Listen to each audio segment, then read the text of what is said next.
नमस्ते सबैलाई फेरि पनि स्वागत छ मेरो युट्युब च्यानलमा। आज फेरि नयाँ भिडियो लिएर आएको छु। आजको भिडियो पनि करिकुलम डेभलपमेन्ट सेन्टरले इस्यु गरेको मोड्युल सेटअप्स सँगै रिलेटेड भएर कुरा गर्नेछौँ हामी। आजको भिडियोमा चाहिँ हामी issue of share other then cash भन्ने च्याप्टरको क्वेसन गर्न खोज्दैछौँ, जुन चाहिँ 13 नम्बरको ए मा सोध्ने गर्छ। नयाँ मोडुल अनुसार क्वेसन नम्बर 13A मा issue of share other then cash. अब बिजनेसको लागि क्यासको लागि होइन कि क्यास लिन बाहेक पनि कम्पनीले के गर्न सक्छ, इस्यु अफ सेयर गर्न सक्छ। जस्तै एउटा ए कम्पनी छ, उता छ अर्को छ बी कम्पनी। ए कम्पनीले गर्न के खोज्दैछ त भन्दाखेरि बी कम्पनीको सेयर कम्पनी किन्न खोज्दैछ। अब कम्पनी किन्दाखेरि त्यसलाई कन्सिडरेसनको रूपमा चाहिँ के दिने त भन्दाखेरि अब क्यास होइन, उसलाई के नै दिने हामीले भन्दा हाम्रो सेयर दिने। यो नै के हो त भन्दाखेरि issue of share other than क्याससँग रिलेटेड क्वेसन हो। अब मोड्युल क्वेसन हेरौँ हामी। अब क्वेसन कस्तो छ त भन्दाखेरि क्वेसन नम्बर 13A छ। यहाँ एउटा कम्पनी छ, आर्यान्स कम्पनी भन्ने छ। Aryans company took over the following assets of Arab company limited. यहाँ पर्चेस गर्ने कम्पनी, हाम्रो लागि पर्चेस गर्ने कम्पनी के भयो त भन्दा आइएस कम्पनी चाहिँ के भयो त हाम्रो लागि पर्चेजिङ कम्पनी भयो। पर्चेजिङ कम्पनी भयो। त्यसपछि आरब कम्पनी भने चाहिँ हाम्रो लागि के कम्पनी भयो त भन्दाखेरि भेन्डर कम्पनी भयो। आरब कम्पनी चाहिँ हाम्रो लागि भेन्डर कम्पनी भयो, जसको चाहिँ हामी के किन्दैछौँ त भन्दा एसेट्सहरू किन्दैछौँ। अब के किनियो त भन्दाखेरि यहाँ दिएको छ मेसिनरी किनिएछ।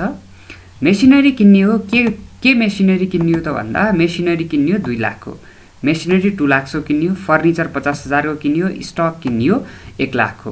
टोटल यिनीहरू हामीले त्यहाँबाट किनियो, टुक ओभर भयो। The company paid the purchase consideration by issuing. अब यसको साटोमा कन्सिडरेसन कसरी तिरियो रे त भन्दा बाई इस्युइङ 5000 सेयर्स। हामीले चाहिँ त्यसको साटोमा 5000 वटा सेयर्स दिने कुरा गर्यौँ रे। 5000 सेयर कतिको त भन्दा 100 इच एट 10% डिस्काउन्ट। अब यहाँ के भयो त भन्दाखेरि 100 रुपियाँको सेयरलाई 10% डिस्काउन्ट दिएर हामीले कतिमा इस्यु गर्न खोज्दैछौँ त सेयर भन्दाखेरि 90 मा इस्यु गर्न खोज्दैछौँ। किनकि 100 रुपिस पर्ने पार भ्यालुको सेयरलाई 10% डिस्काउन्ट दिएर 90 रुपिसमा हामी इस्यु गर्न खोज्दैछौँ। र यसको नै हामीलाई क्वेसनले के मागेको छ त भन्दा journal entries for purchase of assets and issue of share. Purchase of एसेट्सको र इस्यु अफ सेयरको जर्नल इन्ट्री देखाऊ भनेको छ। अब क्वेसनले हामीलाई पर्चेज कन्सिडरेसन यति नै भनेर दिएको छैन। फर्स्टमा वर्किङ नोटमा हामी पर्चेज कन्सिडरेसन निकाल्छौँ, जुन चाहिँ कसरी निकालिन्छ, 5 वटा सेयर 5000 सेयर इस्यु भएको हो। 5000 सेयर इस्यु भएको कति रुपियाँको दरले त भन्दाखेरि 90 रुपिसको दरले 5000 share at 100 each at 10% discount गर्दाखेरि हाम्रो पर्चेज कन्सिडरेसन भनेर कति आयो त भन्दाखेरि पर्चेज कन्सिडरेसन भनेको कसरी निकाल्ने हो त भन्दा number of share times issued price. अब यसमा नम्बर अफ सेयर थियो हाम्रो 5000 टाइम्स 100 माइनस 10 गरेर 90 गरेर कति आयो त भन्दा 4,50,000 हाम्रो लागि कन्सिडरेसन आयो। अब हामीले यसको कम्पनीको कतिमा किन्न खोज्दै रहेछौँ त भन्दाखेरि एसेट्सहरू 4,50,000 मा किन्न खोज्दैछौँ। अब त्यो 4,50,000 तिरेर हामीले के पाउने हो त भन्दाखेरि यो 2 लाखको मेसिनरी पाउने हो, यो 50,000 को फर्निचर पाउने हो, र यो 1 लाखको के पाउने हो, हामीले स्टक पाउने हो।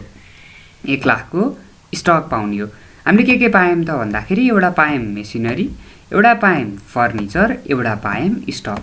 टोटल गर्दाखेरि त कति मात्र आयो भन्दा 3,50,000 मात्र आयो। तर हामी कति तिर्दैछौँ त भन्दा 4,50,000 तिर्दैछौँ। कसरी थाहा भयो भन्दा यहाँबाट थाहा भयो 4,50,000 पर्चेस कन्सिडरेसन। 3,50,000 को एसेट्स किन्नको लागि हामी 4 लाख तिर्दैछौँ भन्छन् एक्स्ट्रा पेमेन्ट हुँदैछ। भन्छन् एक्स्ट्रा कुनै पनि पेमेन्ट हुँदैछ भने हामी त्यसलाई के भन्छौँ भन्दा गुडविल भन्छौँ। यदि हाम्रो यहाँ पर्चेस कन्सिडरेसन 4,50,000 आयो र एसेट्सको भ्यालु चाहिँ जम्मा कति आयो त भन्दा 5 लाख आयो भने सस्तोमा पाइरहेछौँ भने त्यतिखेर के आउँथ्यो, हाम्रो लागि क्यापिटल रिजर्भ आउँथ्यो। अब यस्तो क्वेसन आयो भने जहिले पनि के गर्ने हो, एसेट जतिलाई डेबिट गर्ने, लाइबिलिटिजलाई हामीले क्रेडिट गर्दै जाने। एसेटलाई हामी के गरिन्छ, डेबिट गरिन्छ, लाइबिलिटिजलाई हामी के गरिन्छ, क्रेडिट गरिन्छ। अब इन्ट्रिज के भयो त भन्दा यहाँ त सबै एसेट्स दिए, मेसिनरी पनि एसेट्स, फर्निचर पनि एसेट, स्टक पनि एसेट्स, त्यही भएर सबैलाई हामी डेबिट गर्छौँ। हामी के गर्यौँ त भन्दाखेरि डेबिट गर्यौँ।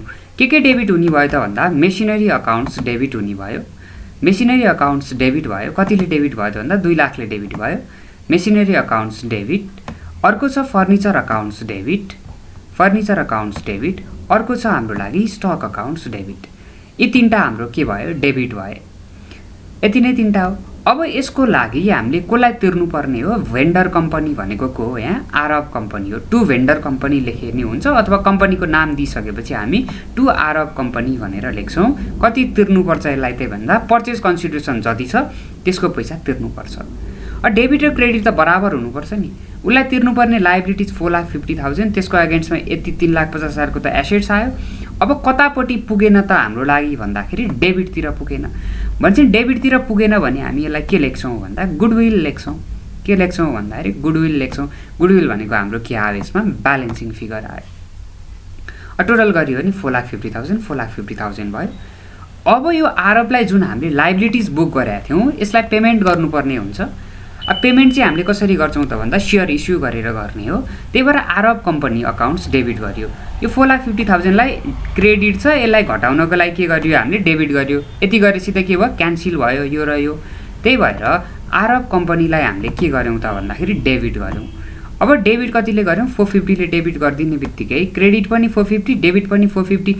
अब उसलाई तिर्नुपर्ने छैन, उसबाट लिनु पनि छैन, सकियो। त्यसपछि हामीले कसरी इस्यु गर्दैछौँ रे सेयर भन्दा डिस्काउन्टमा इस्यु गर्दैछौँ। डिस्काउन्टमा इस्यु गर्दाखेरि जर्नल इन्ट्री के हुन्थ्यो त भन्दाखेरि हाम्रो डिस्काउन्टमा सेयर इस्यु गर्दाखेरि जर्नल इन्ट्री के हुन्थ्यो, bank account debit discount on issue account debit on issue account debit to के हुन्थ्यो हाम्रो लागि टु सेयर क्यापिटल हुन्थ्यो। टु सेयर क्यापिटल हुन्थ्यो। ब्याङ्क अकाउन्ट डेबिट जति पैसा आयो त्यति भयो तिर्नुपर्ने अमाउन्ट। डिस्काउन्ट भनेको जति दियो त्यति। र सेयर क्यापिटल जहिले पनि हाम्रो लागि केमा हुन्थ्यो, हाम्रो लागि पार भ्यालुमा हुन्थ्यो। भन्छ हामीले यहाँ सेयर कतिवटा दिन खोजिरहेछौँ हामीले सेयर भन्दाखेरि 5,000 सेयर इस्यु गर्ने भनेर क्वेसनले भनेको छ। 5,000 सेयर इस्यु गर्ने भनेको छ। भनेपछि क्रेडिट के गरियो टु सेयर क्यापिटल भनेर क्रेडिट गरियो। टु सेयर क्यापिटल भनेर क्रेडिट गरियो। कतिले त भन्दा 5,000 टाइम्स 100 गरेर 5 लाख रुपियाँले क्रेडिट गरियो। तिर्नुपर्ने 4,50,000 मात्र हो र 10 रुपियाँ चाहिँ हामीले के गरे हो त भन्दा डिस्काउन्टमा इस्यु गरे हो। त्यसलाई नै डिस्काउन्ट भनेको कम्पनीको लागि लस हो हैन, लस हो। त्यही भएर discount on issue account debit हुन्छ।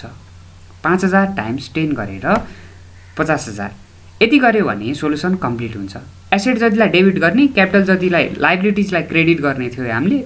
लाइबिलिटिज यहाँ हाम्रो केही पनि थिएन। भेन्डर अकाउन्ट क्रेडिट गरियो, त्यही भेन्डरलाई पेमेन्ट गर्ने हो, त्यही भएर त्यसलाई डेबिट गरियो। त्यसको साटोमा हामीले के दिँदैछौँ इस्यु अफ सेयर दिँदैछौँ अन डिस्काउन्ट। त्यही भएर डिस्काउन्ट अकाउन्ट डेबिट भयो र to share capital 5 lakh credit भयो। यति गरेपछि सोलुसन कम्प्लिट हुन्छ।